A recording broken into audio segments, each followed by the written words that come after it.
आज हम चर्चा कर रहे हैं टॉम कॉनेलन की बहुचर्चित किताब 1% फॉर्मूला पर। हर कोई महान नहीं बन सकता तो क्या हुआ, वो आज जिस स्थिति में है कल उससे बेहतर स्थिति में जरूर पहुंच सकता है। बस उसे रोज पहले से बेहतर बनने पर काम करना पड़ेगा। मतलब कल वो जो था आज उससे थोड़ा बेहतर बनने की कोशिश करे। अगर उसने अपने रोज थोड़ा थोड़ा बेहतर बनने के सिलसिले को जारी रखा तो एक दिन कामयाब भी बन सकता है। उस मुकाम पर पहुंच सकता है जहां पहुंचने के लिए उसने कभी सपने देखे थे। जो बदलाव की तमन्ना रखते हैं उन्हें इन बातों पर गौर करना चाहिए। आपको खुद में बदलाव लाना होगा, फिर देखिए आपको आपकी कोशिश से ज्यादा हासिल होगा। आपका लक्ष्य चाहे आपका बिजनेस हो, करियर हो या आपकी पर्सनल लाइफ, मतलब जिस किसी चीज को आप बेहतर बनाना चाहते हैं उसे बेहतर बना सकते हैं। बस आपको अपने तरीके में सही तरह के बदलाव लाने की जरूरत है। आप इस 1% फॉर्मूला या 1% फॉर्मूला को लगाकर अपने कारोबार, जॉब और खुद की निजी जिंदगी में सफलता की नई ऊंचाइयों को छू सकते हैं। हालांकि ये इतना आसान नहीं है जितना हम पढ़ या सुनकर अनुभव करते हैं। इस फॉर्मूले का उपयोग करने के लिए आपको अपनी कुछ पुरानी आदतें छोड़नी होंगी, अपने पुराने काम करने के तरीके को बदलना होगा और दूसरों से अपेक्षाएं करने के बजाय खुद पर भरोसा करना पड़ेगा। पूरी किताब में यही समझाने की कोशिश की गई है। थोड़ा थोड़ा करके, मतलब 1% खुद को रोज बदलते रहें। जहां आपको कमी दिखे उसमें 1% करके बदलाव लाते रहें। इस किताब का मुख्य पात्र केन है, जो खुद में बदलाव चाहता है। वो अपनी जिंदगी के कई हिस्सों में सुधार चाहता है, जैसे नौकरी, पारिवारिक जीवन और स्वास्थ्य आदि में। लेकिन उसे कहीं पर भी सुधार नहीं दिखता, बल्कि चीजें और भी खराब होती चली जा रही हैं। लेकिन फिर उसे एक फुटबॉल कोच जिम मिलते हैं। वहां से उसके जीवन में बदलाव आना शुरू होता है। हालांकि खुद को बदलना इतना आसान नहीं था, लेकिन रोमांचकारी जरूर था। जब वो खुद के बदलने की यात्रा पर निकलता है तो वो कुछ ऐसे लोगों से मिलता है जिन्होंने खुद को इसी 1% फॉर्मूला से बदला था। मतलब इस किताब में बताया गया है कि अगर आप दिल से खुद को बदलना चाहते हैं तो 1% फॉर्मूला का प्रयोग करके जीवन में हर उस सफलता को हासिल कर सकते हैं जिसकी आप कामना करते हैं। ऐसा जीवन जी सकते हैं जिस पर आपको गर्व हो। इस किताब में जो बातें बताई गई हैं उन्हें पढ़कर और जानकर आप बदलाव की मानसिकता को बहुत ही अच्छी तरीके से समझ जाएंगे। इसमें दी गई सलाहों को अपनी जिंदगी में अपनाकर सफलता की ऊंचाई पहुंच सकते हैं। इस किताब में राइटर ने कई बातों को बहुत ही अच्छे तरीके से अपने पाठकों को समझाया है। इस किताब में खुद में बदलाव लाने और अपने आसपास की चीजों से प्रेरणा लेने के लिए एक विपरीत तरीका बताया गया है। जैसा कि आजकल हर कोई अपने आप को सफल और शक्तिशाली बनाना चाहता है। अगर आप खुद को शारीरिक रूप से और मानसिक रूप से शक्तिशाली बनाना चाहते हैं तो इस किताब के तरीकों का प्रयोग करना शुरू कर दीजिए। इन तरीकों को जानने के लिए हम इस बुक की समरी पर आगे अच्छे से चर्चा करेंगे। बहुत से लोग खुद को बदलने के चक्कर में अचानक संकल्प ले लेते हैं और अगले दिन से ही उसे अपनी जिंदगी पर अप्लाई कर देते हैं। उदाहरण के लिए जैसे किसी को शराब या सिगरेट छोड़नी है और उसने आज दृढ़ संकल्प लिया और अगले दिन से ही शराब या सिगरेट को पूरी तरह से छोड़ दिया, तो वो अपने छोड़ने की प्रक्रिया को मुश्किल से 2-4 दिन तक ही जारी रख पाता है और फिर से सिगरेट या शराब पीना शुरू कर देता है।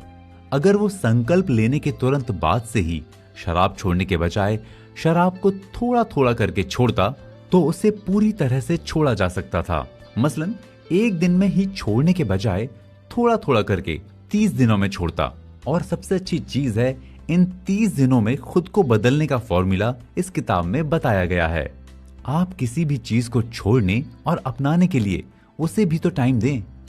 ऐसे ही बहुत सी प्रेरणादायी बातें इस किताब में हैं, जिनका प्रयोग करके लोगों ने खुद के करियर में और जीवन में सफलता तो हासिल की ही, कुछ लोगों ने तो इस फॉर्मूला का प्रयोग करके वेट लॉस भी किया है।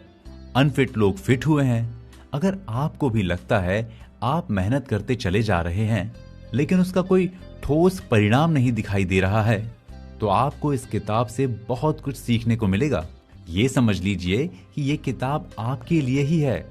तो ये था इस किताब का छोटा सा परिचय। इस किताब के सारांश में हम चैप्टर वाइज चर्चा करेंगे। आपको बहुत ही अच्छे तरीके से इस किताब के हर हिस्से को समझाएंगे। आपको इस किताब का पूरा सार अच्छे से समझ आ जाएगा। हमने संक्षेप में इस किताब का परिचय दिया। अब हम इसकी चैप्टर वाइज समरी करेंगे। ये कहानी है केन की। केन के इर्द गिर्द ही इस किताब की पूरी रूपरेखा तैयार की गई है। एक दिन केन अपना सारा काम खत्म करने के बाद अपने कंप्यूटर को आराम देता है और खुद भी आराम वाली मुद्रा में बैठकर कुछ सोचने लगता है। उस दिन वो बहुत खुश था क्योंकि उसका दिन बहुत अच्छा गया था। वो मुस्कुराते हुए कुछ सोच ही रहा था कि तभी उसकी एक महिला सहकर्मी घर के लिए निकलते हुए बाय बोलती है। केन भी उत्तर में हाथ हिलाता है। केन के चेहरे पर एक स्माइल है। इससे पता चलता है वो ऐसे लोगों को अपने आसपास पाकर बहुत खुश रहता है, क्योंकि जिंदगी में अगर आपके पास ऐसे लोग होते हैं तो आपका काम करना बहुत ही आसान और सुखदायी हो जाता है। उसके जाने के बाद अचानक केन फिर से कुछ सोचने लगता है। सोचते सोचते अचानक उसकी नजर दीवार पर टंगे पुरस्कारों पर चली जाती है। उन्हें देख उसे खुशी मिलती है। उसे पुरस्कारों और प्रमोशन के बारे में सोचकर अच्छा लगता है, और लगे भी क्यों ना, उसने ये सब कुछ अपनी मेहनत से हासिल किया था। लेकिन अचानक जब उसकी नजर एक फोटो फ्रेम पर जाती है तो वो थोड़ी देर के लिए ठहर सा जाता है। वो उसका फैमिली फोटो फ्रेम होता है। उसे अपनी अच्छी शादीशुदा जिंदगी और अपने बच्चों की याद आ जाती है। उसे अपने बच्चों पर बहुत गर्व था। फोटो फ्रेम देखते ही वो सोच में डूब जाता है। वो सोचने लगता है कि उसका जीवन आज कितना सुखमय है। उसकी वाइफ से उसका अच्छा तालमेल है। उसके बच्चे भी उसे प्यार करते हैं। लेकिन अचानक वो 6 महीने पहले की बात सोचने लगता है, जिसमें वो एक चिड़चिड़ा इंसान था। उसकी बीवी से उसकी बात बात में बहस हो जाया करती थी। बच्चे भी पलटकर जवाब दे दिया करते थे। इस बात को सोचते ही केन के चेहरे से मुस्कुराहट गायब हो जाती है। वो पुरानी बातों को याद करते हुए सोचता है कि वो ऐसे बुरे दिन में कैसे फंस गया था। पहले तो उसे लगता था कि वो अकेला है जो इस मुसीबत से लड़ रहा है, लेकिन जब वो अपने आसपास गौर करता है तो उसे एहसास होता है कि वो अकेला नहीं है। बहुत से लोग ऐसे वक्त से गुजर रहे हैं। फिर अचानक उसको अपनी जिंदगी का वो चमत्कारी मोड़ याद आता है, जिससे वो जिंदगी के एक सफल रास्ते की तरफ मुड़ गया था। उस पल को याद करते ही उसके चेहरे पर फिर से मुस्कान लौट आती है। एक दिन केन अपने बेटे जैक का फुटबॉल मैच देखने गया, जहां उसने उसी सेम टीम को देखा जिसने पिछले साल जैक की टीम को बुरी तरह से हरा दिया था। जैक की टीम में करीब करीब पहले वाले ही खिलाड़ी थे और जैक की टीम के कोच भी वही पुराने वाले थे। इसीलिए इस साल भी केन को जैक की टीम से जीतने की उम्मीद नहीं थी। फिर भी उसे अपने बेटे को खेलता देख गर्व महसूस हो रहा था। हालांकि केन जैक के उत्साहवर्धन में इतना जोश नहीं दिखा पा रहा था जितना दूसरे गार्जियन दिखा रहे थे, क्योंकि उस वक्त भी उसके दिमाग में खुद की प्रॉब्लम को लेकर उधेड़ बुन चल रही थी। जिस जॉब को कर रहा था उसमें वो कुछ अच्छा नहीं कर पा रहा था। अचानक उसे अपने चारों तरफ शोर सुनाई देने लगता है। वो अपनी सोच से बाहर आता है तो देखता है कि लोग चिल्ला रहे हैं, खुशी मना रहे हैं। जैक की टीम मैच जीत चुकी थी। केन को बहुत ही आश्चर्य हुआ। वो जैक के कोच जिम के पास जाता है और उनसे इस जीत का रहस्य पूछता है।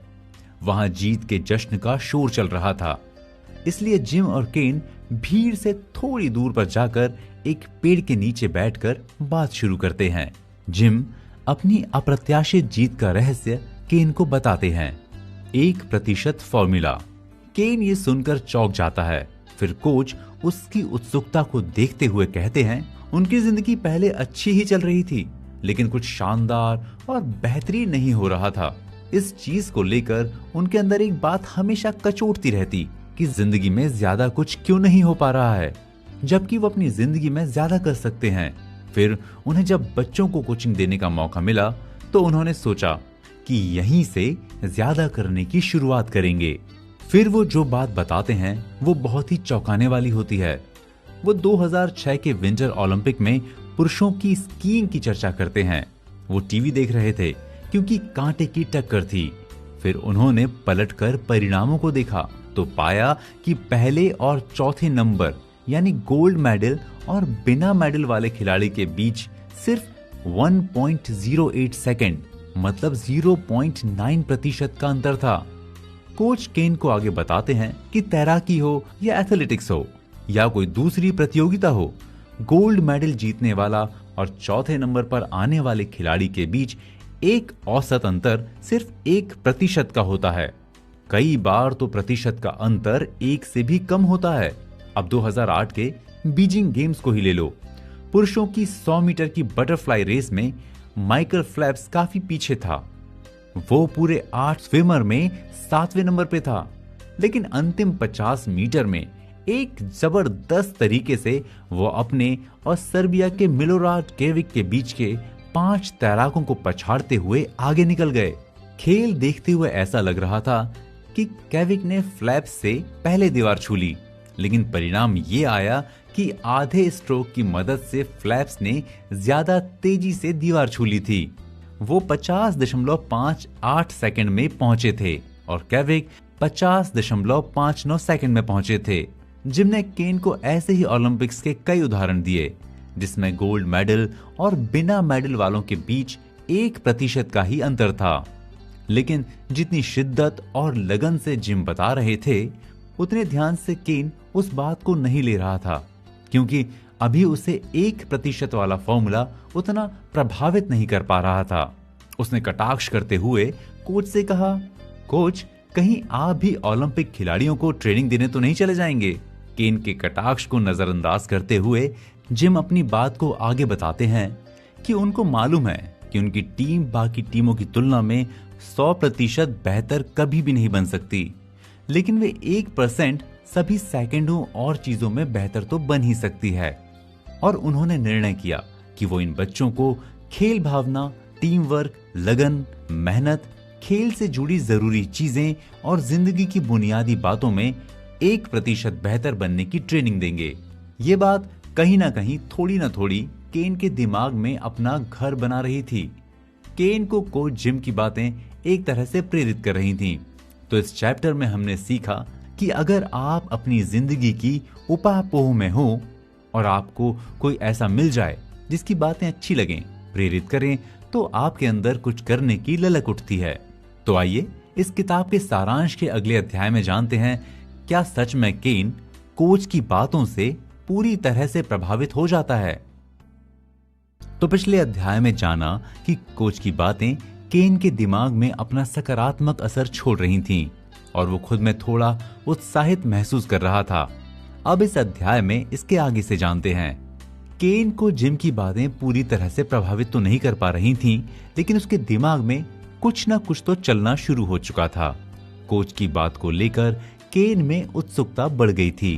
केन कुछ और जानना चाहता था, लेकिन डायरेक्ट पूछने के बजाय वो जिम से कहता है कि कुछ चीजों में 1% बेहतर बनने में बहुत सारा प्रयास लगता है, लेकिन इसके बाद भी कोई ऐसी गारंटी तो नहीं होती कि आप सक्सेस हो ही जाएंगे, क्योंकि लोग सिर्फ जीतने वालों को ही याद रखते हैं, वो भी जो गोल्ड मेडल जीतता है।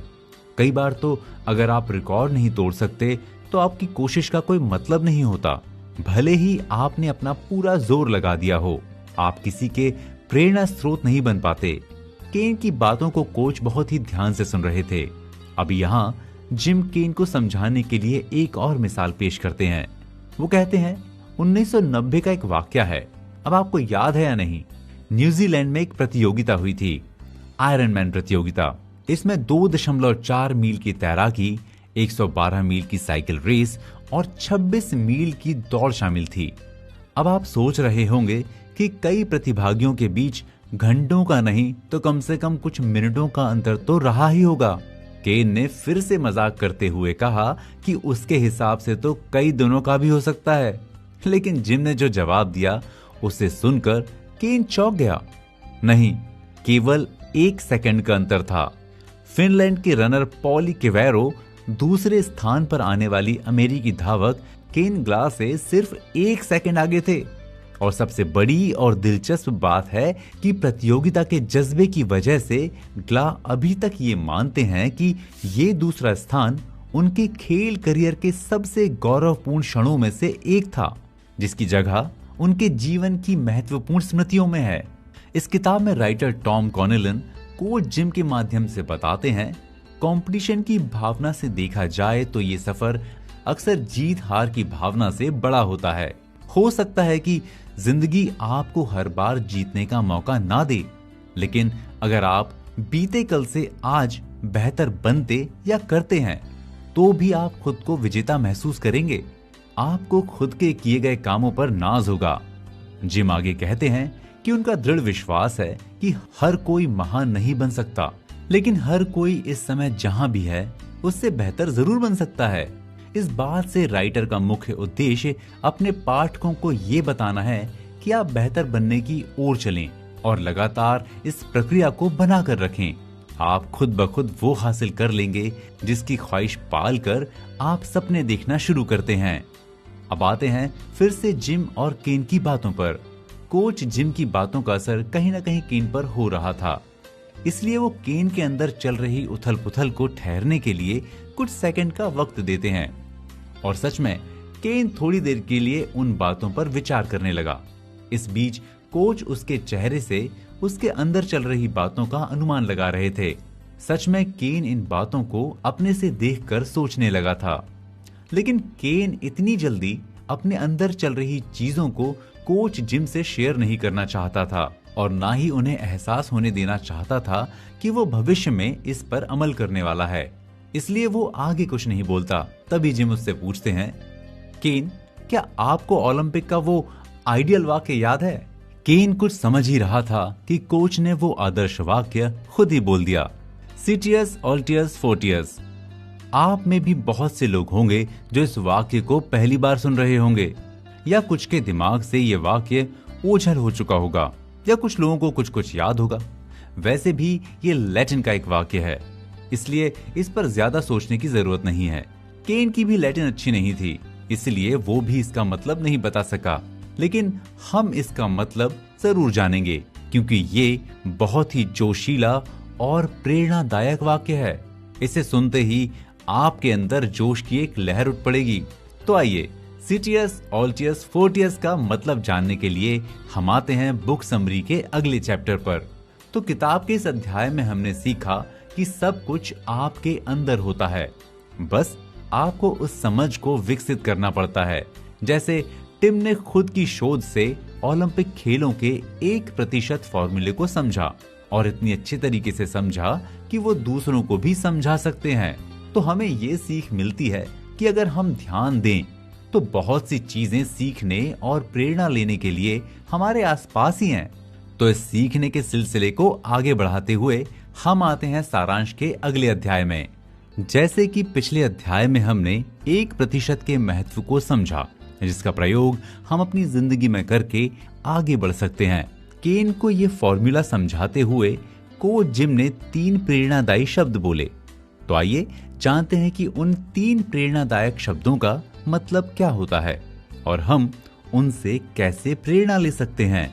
सिटियस ऑल्टियस फोर्टियस, जैसा कि हमने अपने पिछले चैप्टर में चर्चा की थी, ये एक लैटिन का वाक्य है जिसका मतलब होता है ज्यादा तेज, ज्यादा ऊंचा, ज्यादा शक्तिशाली। हम इसे इस तरह से भी कह सकते हैं, सबसे तेज, सबसे ऊंचा और सबसे शक्तिशाली। दूसरी तरह से लें तो इसका मतलब है कि आप हर दिन बेहतर बनने के लिए काम करें। कोच की बातों का असर केन के ऊपर इस कदर हुआ कि वो बेंच से अचानक उठ गया और कुछ सोचते हुए इधर उधर टहलने लगा। वो अपने आप को बहुत ही उत्तेजित महसूस कर रहा था। उसके अंदर जोश था जो आसानी से देखा जा सकता था।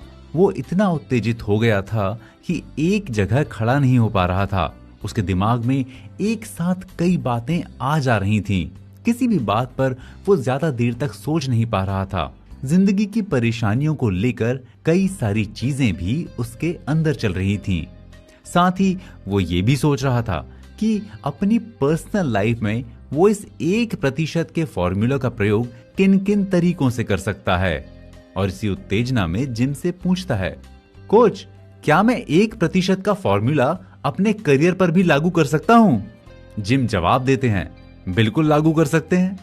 आप चाहे सेल्समैन हो या मार्केटिंग करते हो या फिर आप किसी कंपनी के मैनेजर ही क्यों ना हो, आप इस फॉर्मूले को बिल्कुल आजमा सकते हैं।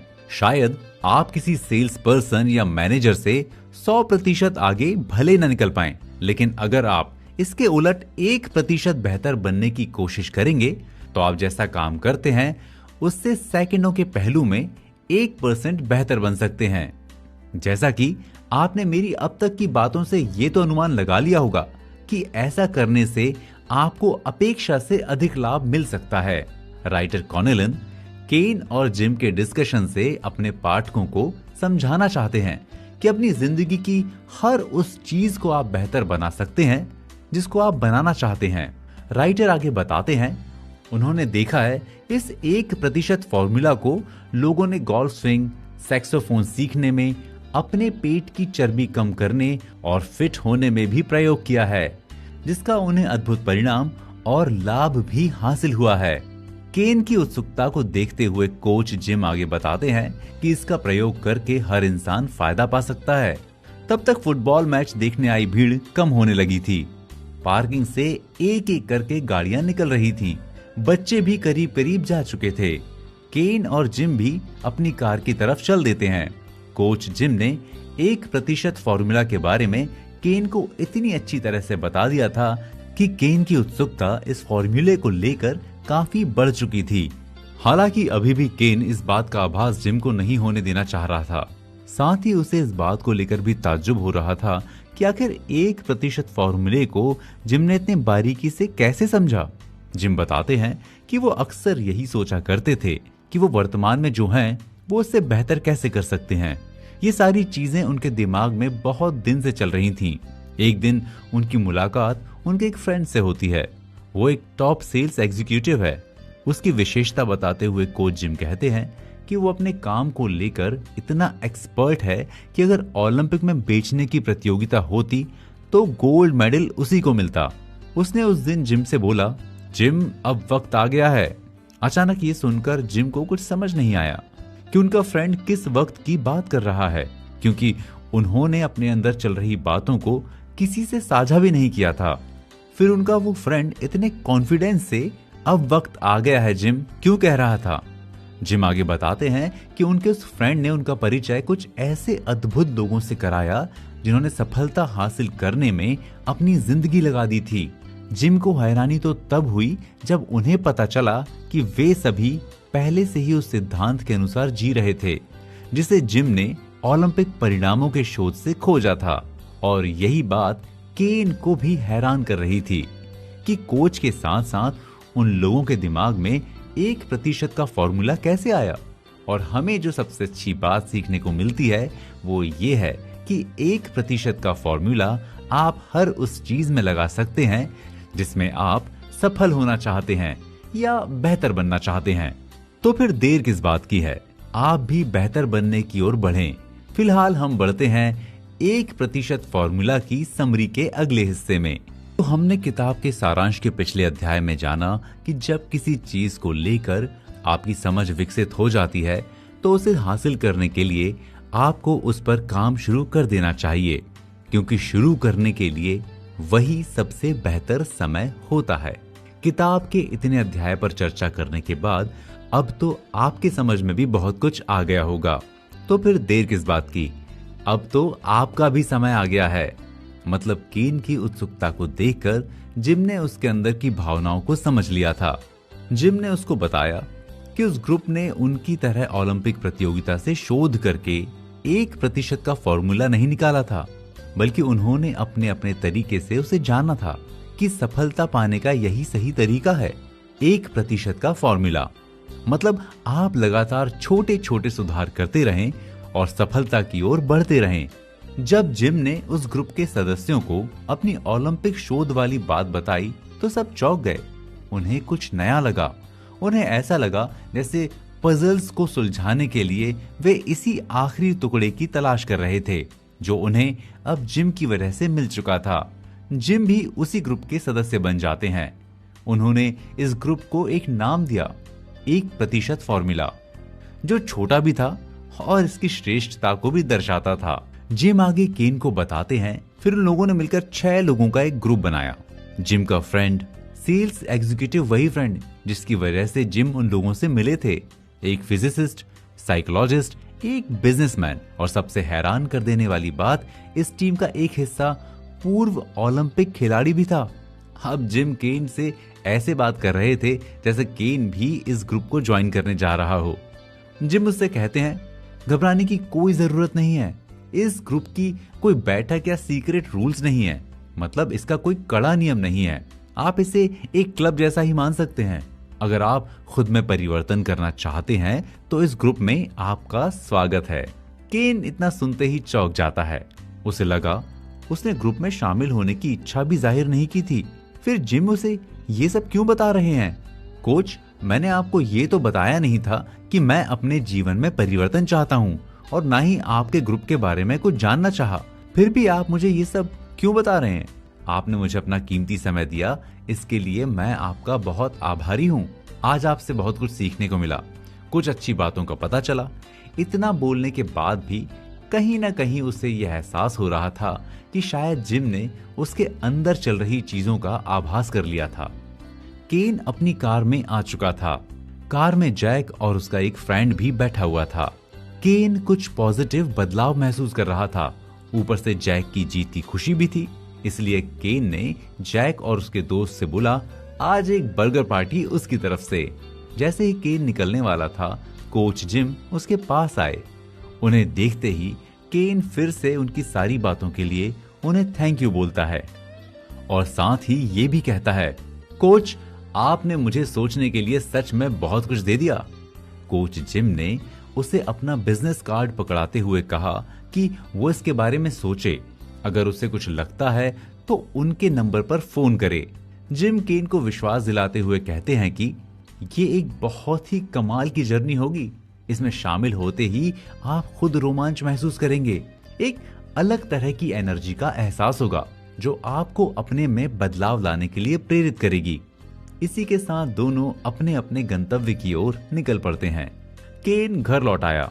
उस दिन वो जिम की बातों के बारे में ही सोचता रहा। रात में भी वो ठीक से सो नहीं सका। उसके दिमाग में कोच की बातें ही घूम रही थीं, लेकिन ज्यादा कुछ समझ नहीं आ रहा था और इसी कारण वो सुबह जल्दी उठ गया।